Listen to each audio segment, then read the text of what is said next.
हाँ, तो कैसे हो आप सभी लोग भाई। तो काफ़ी दिनों से मैं ये वीडियो बनाने की सोच रहा हूँ, क्योंकि काफ़ी दिनों से इंस्टाग्राम फीड पे मेरी एक वीडियोज़ आ रही है। जो हमारे इन्फ्लुएंसर हैं यहाँ कनाडा में, वो कुछ कह रहे हैं कि यहाँ बिल्कुल ही आना चाहिए, यहाँ इंडिया से बहुत ही अच्छा एनवायरनमेंट है, सब चीज़ें बेस्ट है, लोग यहाँ पर बहुत अच्छे इनकम करते हैं। सो उसी बात पे मैं एक कमेंट करना चाहता हूँ कि भाई ठीक है, सबसे पहले तो दोनों कंट्रीज़ बिल्कुल डिफरेंट है अपने जगह पर।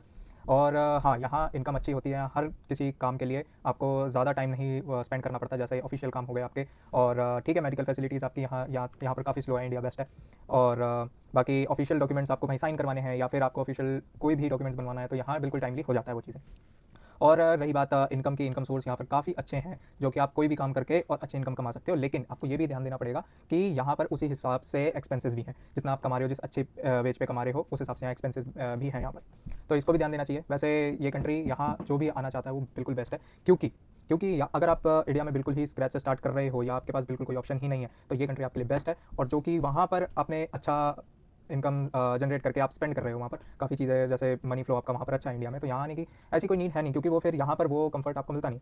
और फिर आप कहते हो कि यहाँ पर जॉब्स नहीं है या यहाँ पर ये इंडिया से अच्छा नहीं है, कनाडा, इंडिया ही बेस्ट है। हाँ, नो डाउट, वहाँ पर हमारी फैमिली रहती है और वो सब रहते हैं, तो हम वहाँ इंगेज रहते हैं। यहाँ पर हमें बिल्कुल स्क्रैच से स्टार्ट करना पड़ता है और सारी चीज़ें खुद ही करनी पड़ती है। दैट्स वाई उनका थोड़ा माइंडसेट अलग हो जाता है कि कनाडा अच्छा नहीं है। और जो कि यहाँ पर स्ट्रगल कर रहे हैं, उनको पता है कि हाँ, यहाँ से बिल्कुल बेस से स्टार्ट करना है। इंडिया में भी हमारे पास कोई ऑप्शन नहीं था और वहाँ हम ट्राई कर रहे थे, तो इससे अच्छा यहाँ पर। तो ये कंट्री आपको बहुत चीज़ें सिखाती है, जैसे कि डिसिप्लिन हो गया सबसे बेस्ट, और रिस्पेक्ट हो गया। और हम दूसरे कल्चर में कैसे अडेप्ट हो सकते हैं, उनके क्या कल्चर है, वो नई चीज़ें सीखने को मिलती है। रूल्स रेगुलेशंस यहाँ अच्छे हैं, तो वो चीज़ें ठीक है। मैं ये नहीं कह रहा कि इंडिया सही नहीं है, लेकिन दोनों का कंपैरिजन बिल्कुल अलग है। ये यहाँ पर लोग किस तरह रहते हैं और हमारे इंडिया में कैसे रहते हैं, यानी कि दोनों का कोई कंपैरिजन नहीं। मेन बात यह है कि दोनों अपने प्लेस पे बिल्कुल परफेक्ट है।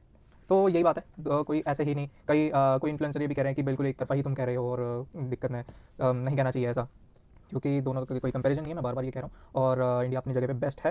फैमिली, हर चीज़, हमें कोई दिक्कत नहीं होती, हम कहीं बाहर चले गए या कोई चिंता नहीं रहती हमें। तो वहाँ भी लोग अपना इंडिपेंडेंटली रहते हैं, अच्छा कमा रहे हैं, अच्छी चीज़ें कर रहे हैं। लेकिन यहाँ पर भी वो चीज़ अलग है, यहाँ आके बंदा सेल्फ इंडिपेंडेंट होना ज़्यादा सीख जाता है, instead of depend on our family और something else. That's why. So this is the short video I want to tell you guys. So do your research before coming here and not blindly trust anyone.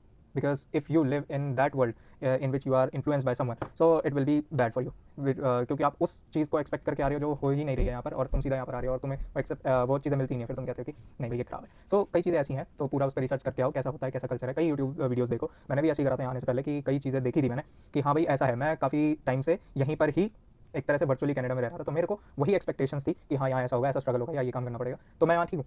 तो ये चीज़ें बिल्कुल research करके आओ, जो भी यहाँ पर आना चाहते हैं, और बस, और you will be great, you will do well. ठीक है भाई, इतना ही कहना था, मिलते हैं नेक्स्ट वीडियो में।